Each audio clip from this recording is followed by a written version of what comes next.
Hello. This week for William Allen White, I read the book 1000 Tracings, Healing the Wounds of World War II. It's written and illustrated by Lita Judge, and the genre is children's literature, and appropriate ages for this book are 5 to 9 years, and it's 40 pages long. So this book, I'm really glad that I chose this book to read because not only is it a good lesson for kids, it was a good lesson for me, and I thought it was very touching.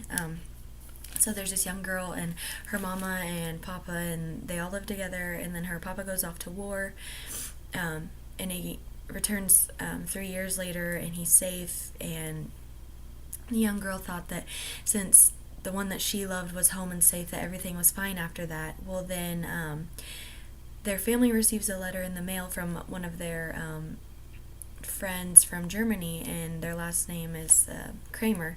So it's Dr. Kramer and his family.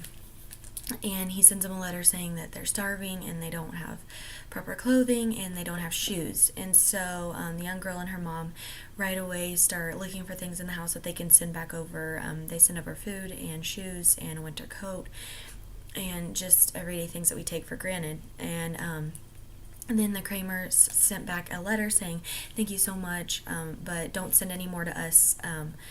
Help others." And so then the young girl and her family asked for more names, and so Dr. Kramer sent letters, photos, and names of other families who were in need. And people from Germany then just started sending tracings of their feet. And so in the front of this you see letters and then the tracing of the feet and photos. And the reason they sent those tracings of their feet is so people in America who were helping them could find shoe sizes that fit them instead of sending them sizes, because obviously we don't have the same sizing chart as Europe. And so and between boys and girls, it gets all complicated. And so they were receiving other letters from other people, and there was this one family who sent a letter, and the young girl really connected with it because there was a young girl, Eliza, who was the same age as her, and they lost everything in a bombing. And so the young girl had sewn a little doll for her and slipped it in a wool sock that they had knitted, and the young girl, Eliza, then started sending letters back and forth telling the young girl about their adventures and what they've been going through, and that her father still has not returned from war. And then towards the end of the book, she tells her that her father has returned, and it's such a happy time. And so a big thing that stood out to me in the story was how there are foot tracings all around this family's room, and they're trying to get him sent to Germany to help people. And then towards the end of the book, they start getting less and less, and eventually they send off their last pair, which is really exciting for them, and they celebrate.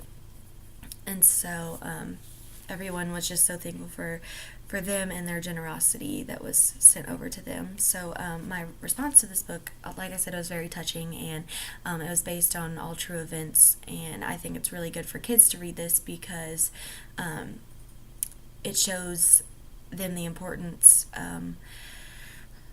of generosity and kindness to share among others, and it really shows true events that happened in World War II, and I think that's really important. And also they can, relate to younger children, like in this book. And so I just think it's important that it shows how grateful these people were that people here in America were helping them and sending stuff over to them in a time of need. And so a strategy or activity that I would like to do, I think a good topic that this book brings up is the tracings of the feet. And I would want to ask the kids why they think they sent tracings instead of sizes, and why that was more beneficial to us, or us as Americans who are sending them rather than just sizes.